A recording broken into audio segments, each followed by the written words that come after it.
what about the investment implications that you've highlighted in your notes as well? I mean, is this another basically barrier going up across the Pacific? Yes, it is. It greatly increases the risk of investing in China, unfortunately, because what these events have shown, and this has happened a number of times. It's really started with Alibaba and Ant Financial some months ago. It really shows that with no real notice whatsoever, the Chinese regulator will pretty much do whatever it wants to any one of its companies. And so consequently, what you're seeing right now is a widespread selling across the technology sector, simply because as they start to price in this risk.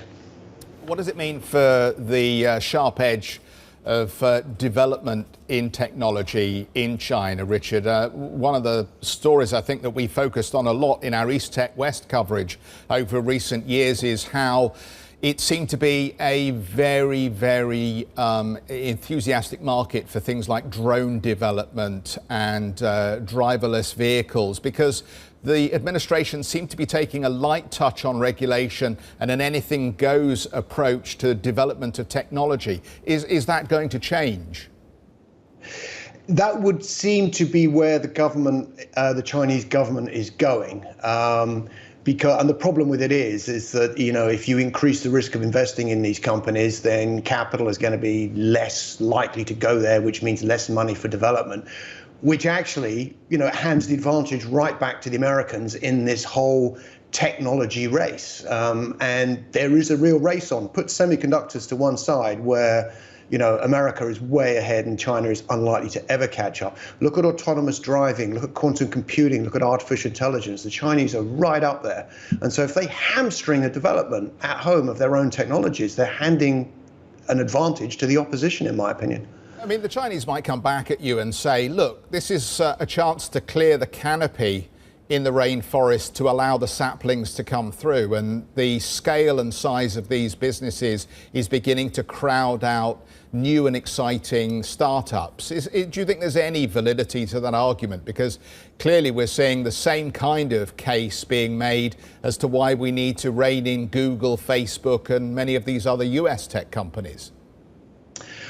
Yes, you could make that case, but I would argue, if you look back through history, regulation actually inhibits competition. Sometimes, you make regulation and it actually hurts the smaller companies that you're trying to protect, because the cost of compliance moves the advantage back towards the bigger companies.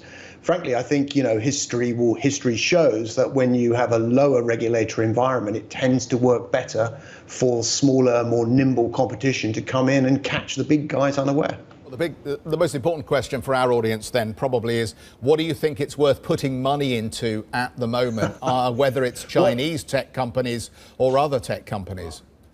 This is a really good question. Now, to be totally upfront with you, I own two Chinese tech sectors. I own Alibaba, and I own it because it's already been hit with regulation. It's come out the other side, and if you look at it on the fundamentals, it's very cheap.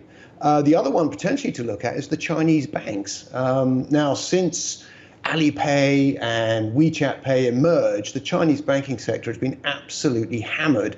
But this regulatory change moves the balance of power or advantage back towards them, and they pay a 7% dividend while you wait. So, I also have a position in the Chinese banks as well. But is there a logical scenario, and thank you very much indeed for that disclosure, Richard, is there a logical scenario where you won't be able to own these companies going forward? Can you see a path to that?